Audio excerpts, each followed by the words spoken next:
So M3 na clutch assembly, pasok nga ba sa NMAX?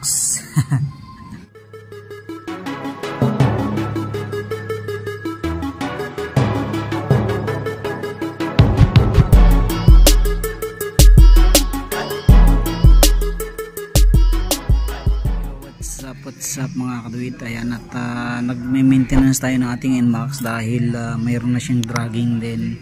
Naka ilang buwan na rin, parang naka 6 months na rin siya. So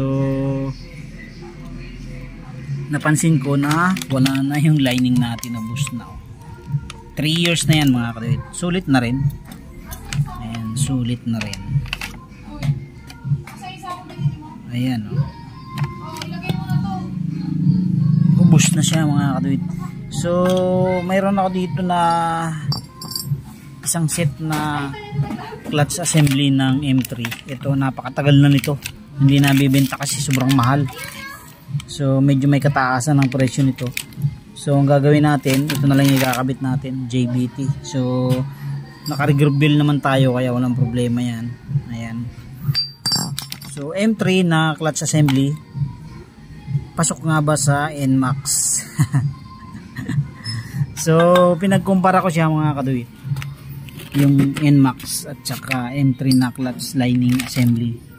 Halos pareho lang naman siya mga kaduit, wala halos pagkakaiba. Ayan.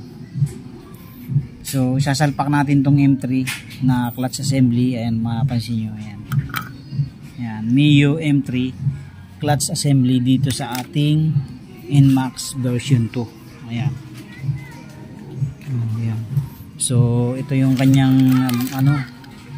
lagayan. Medyo matagal na to, hindi nabibili kasi mahal nga. Mahal talaga yung GBT. Kalimitan pag may nagpapapalit, yung mga mumurahin lang, mga RS8 yan, medyo mura kasi lining lang. Ito kasi assembly kaya mahal. So tayo na lang ang gagamit dito kaysa matagalan pa ng matagalan dyan, sayang naman. So papalitan na lang natin yan ng lining. Bibili na lang tayo ng pampalit na lining para sa display natin. So hindi ko lang alam kung ano yung nakakabit ditong spring. Ayan, kung 1.5 ba yan o 1.2. Susubukan ko na lang muna, tapos tatanggalin ko na lang kung hindi magkakaari yung ating spring. So ito kasi naka 1,000 tong spring natin. So susubukan na natin. Yan ang ikakabit natin. Dito natin siya ikakabit.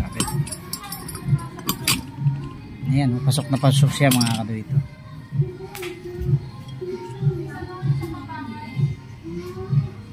So nasubukan na rin namin pala ito nung mga nakaraan mga kaduit sa Aerox B version 1. Ayan. Pasok din yung lining. Kaso yung kung sa bill naman ng pag-uusapan, yung bill ng M3 ikakabit mo sa NMAX o sa Aerox, hindi siya pasok. Magkaiba siya mga kaduit. So yun lang mga kaduit, kakabit na natin yan. NMAX M3 na clutch assembly, ikakabit natin sa NMAX version 2. Ito na mga kaduit, na ikabit na natin yung lining natin. Ayan, clutch assembly natin. Pantay na pantay siya dito sa labi ng bell natin. Okay na okay siya. So swak talaga yung pang M3 na clutch housing sa NMAX.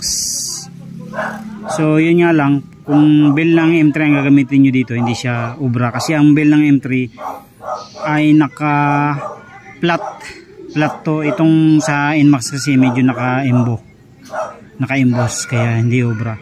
Pag nilagay niyo yung bell ng M3, halos kalahati ng lining lang ang nakapasok, yung kalahati halos nakalabas. So sa kaso ng NMAX, same lang siya ng backplate ng clutch lining sa M3, kaya pareho siya, swak na swak siya.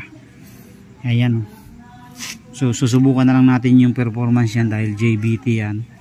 Tingnan natin. Tapos hindi ko na rin inalis yung spring yan. Hindi ko alam kung 1,000 ba or stock spring lang yung nakalagay dyan. Pero kalimitan naman sa ganyan, kung hindi 1,000, 1,500 ang nakalagay. Pero sana 1,000 para hindi na tayo magpalit. Ito yung ating luma. Ayan, ubos na yan. Ubos na ito mga kaduit. Ayan.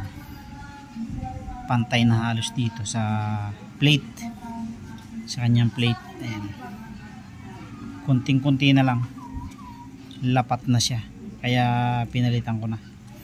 And then yun ding kabitan ng spring yan, ayan o, walwal na. So talagang plano ko nang palitan yan. Yun nga lang, nagbukas na tayo ngayon, wala tayong available na lining lang. So sinalpak ko na yung lining na assembly ng JBT pang M3.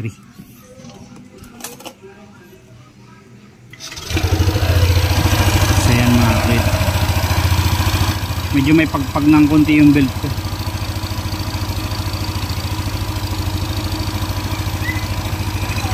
Pero ayos naman siya.